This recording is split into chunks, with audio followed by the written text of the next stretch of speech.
Hi guys, this is Carolina Varsity. We're in our 2015 season, and we are at round 2 of the 4AA playoffs. We got number 8 Independence going up to play number 1 East Forsyth. I'm Dale Ross. And I'm Matt Martin, Pet Man, and we got an interesting matchup here. Let's take a look at it. I think in this game for Independence, they're going to pull the upset. Defense is the name of the game here.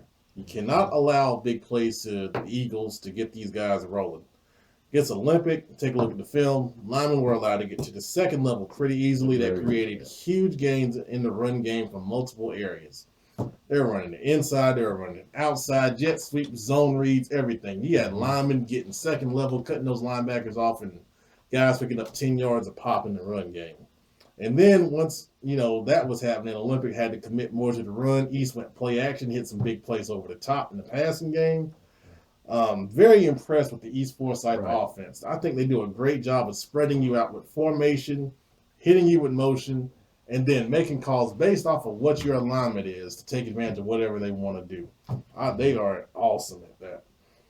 For Independence, they're going to have to stop the run first and make East Forsyth beat them with the pass is what I would do looking at it. I'm looking at a cover 3-4-4 look. That's where I'd start. You're going to put Stone against Martin on the outside on one side, and then, take your chances on the other side. Offensively, Independence got to make this look like the Myers Park game. They're going to have to run the football. McGill's going to have to get 25, maybe 30 carries here. Right. They're going to have to run the ball, shorten the game, control the clock, and they got to be opportunistic with the pass when opportunities show themselves. You want to try to get East Forsyth into an 8-man front, get 3 and 4 yards of carry. You're not going to get a bunch of big plays, but you got to take what they give you, make them come up, hit play action off of it. Maybe get a matchup with Stone against someone on the outside, take a shot there. But I think they have to play a real patient game here if they're going to pull the upset. We talk about recipes for upsets, low scoring, good defense, opportunistic offense. That's what Independence is going to have to do here. They cannot have penalties to get them off schedule on offense. We talk about, you hear that in the NFL a lot, staying on schedule, second and mid, third and short. That's the way Independence is going to have to play this. For East Forsyth, you're going to have to stop Independence run game first and foremost and force quarterback McPhail to beat you over the top. They have athletes in the secondary. I think you got to use them. I'm talking about East Forsyth. Right. They got to attack the Independence offensive line with well-timed blitzes and stunts, especially on third downs, pressure McPhail, force him to try to make a mistake. For East Forsyth offensively, like I said, I like what they do. I don't think they have to change too much, but if they're going to take a shot down the field, I'd do it away from Stone. That guy's a heck of a playmaker, and he's been doing it for Independence all year long. Right. Yeah, so the first thing that some of the film I looked at, the first thing I noticed was, as you pointed out, was how overwhelming the offensive line was in getting into the second level. Mm-hmm. And it's always been my belief you've got to keep the linemen off your linebackers. Right. Your linebackers are there to make plays, and obviously that's what. As I look at this game, I'm seeing that's going to be maybe a difficult thing for Independence to do. They're going to have to do it. Mm-hmm. I think when you mentioned about the run game, you meant the Mooresville game, not the Myers Park game, didn't you? I'm talking about for Independence. Yeah. Yeah, when they played Myers Park. Okay. Yeah. Because they had a good run game against Mooresville as well. Who did? Independence? I'm talking about Independence's run game. Oh, I'm sorry. When McGill had a big running game. Yeah, I'm sorry. McGill. This lets you know we are not professionals. That's right. I'm sorry. I got a couple of games rolling around in my head. If anybody's watching this far, maybe some East Forsyth people are. I think it's going to be. I believe if for East Forsyth, what I would do is I would pressure McPhail. That's what I would do, is make it very, very difficult for him to be able to be successful. Forcing Independence into that run game. Right. And of course, Independence are going to have to be successful in that. And I guess the flip to that is being able to be successful so they can maybe make it a little easier for McPhail to be able to get the ball to Stone or somebody and make something happen. it's going to come down to independents cannot make mistakes at all. Yeah. You're going to have to play an A1 top ball game. You can't have penalties. You certainly can't have turnovers. I believe turnovers will be killer.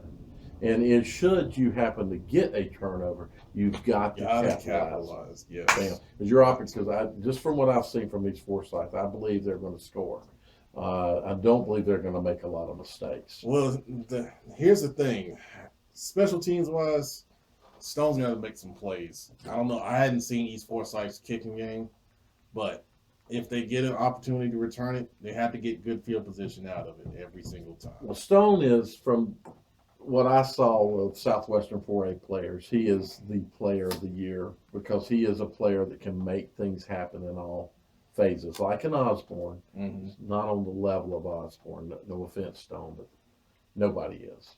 But he is definitely a player to be reckoned with that you have to account for in all phases. So he's a player that's going to have to find ways to make things happen in the kicking game. Right. And that will be kickoff returns. Obviously, if you're East Forsyth, you don't want to kick to him. And hopefully, if you're independents, you're able to force them into some fourth down so that they have to punt, and you've got some opportunities to make some plays there. Independents might surprise us and come out and shock us, and we don't really know what we're saying here. We hear this whole talk about Charlotte football and blah blah blah, but I believe from what I've seen, these Forsyths are a good football team. I think they are a good football team, but we mentioned it. They are this is a step up from Olympic here. This is a step up. Yeah, Olympic is about a 15 and our 22 out of Charlotte. I didn't rank any this week, but there's somewhere around 15. And Independence is up there around 10. Yeah. So this is maybe 7 to 10, somewhere in that range, 8. So this is a step up, and we feel like there's a lot of closeness even between 10 and 1, but there are gaps there. And the step from an Olympic to Independence is a step up, but the step from an Independence to a Huff, a Mallard Creek, a Butler this time of the season is a much bigger step. Yeah. So you are getting Charlotte football, but you're certainly, well, I hate to say it, but you're not getting the best, but Independence might surprise us. Well, it'll be a heck of a game up there. I'm sure there'll be a big crowd. Yeah. I think East Forsyth went out in this round last year, Providence. It was the second round. Was it second or first? Second round. Second round. It was. So I don't think they're going to be sleeping. I think they'll be ready to play. You got a pretty good Providence team last year, but you know what? You got the same coach. There you go. He's bringing the same coach that beat you last year. Is coming back up there with a different team, and he's a good coach. So no matter what we say, the guy's a good coach. He's got good people around him. Some of his buddies are not in playoffs this week, so some of his buddies might be there helping him too. So, all right, it might be a good ball game. Who knows? It's on a list of mine, so I'm trying to consider whether I'm going to come up to Forsyth County and see a couple of ball games. Might do it. If I do, somebody say, hey, if you watch this far in the video, we didn't lose you at the Myers Park Mooresville thing, that diversion.